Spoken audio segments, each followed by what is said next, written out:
Kamusta na mga kapogi? Ngayon pala namin naiisipan na ituloy yung pamumundok namin noong nakaraan. Kaya tara, samahan nyo kami. Let's go! Oh, di ba? Isa mabilis lang mga kapogi.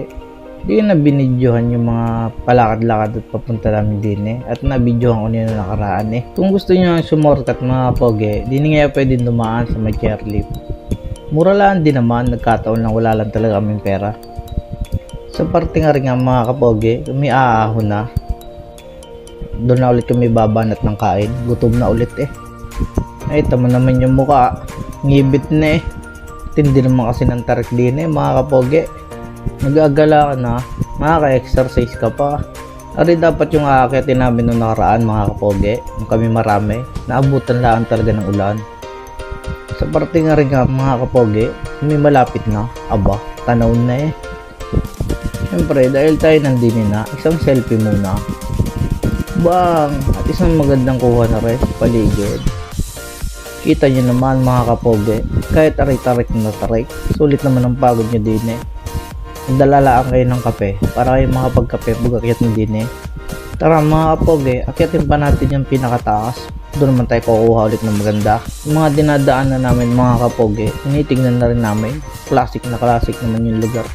Kita mo talaga na luma na talaga rin lugar na rin. Kaya tayo din para tayo makarating naman doon sa may second floor.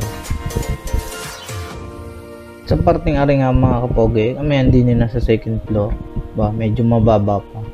Kahit ulit tayo para tayo makarating sa taas. Pero bago tayo umakyat, syempre kailangan natin kuhanan ng magandang kuha aray.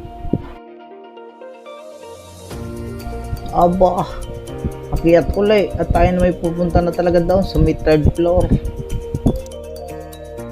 Kaya huwag kayong mahihilo mga kapogi, ganun rin talaga ang hagdan din paikot.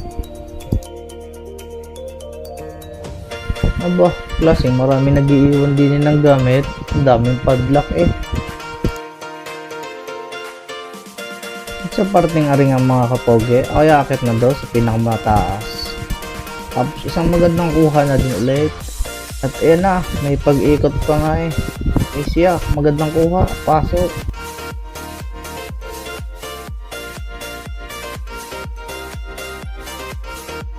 Nakarating na nga tayo sa taas mga kapogi, hindi tayo bababa na. Kaya sa susunod na lang uli, salamat sa panonood.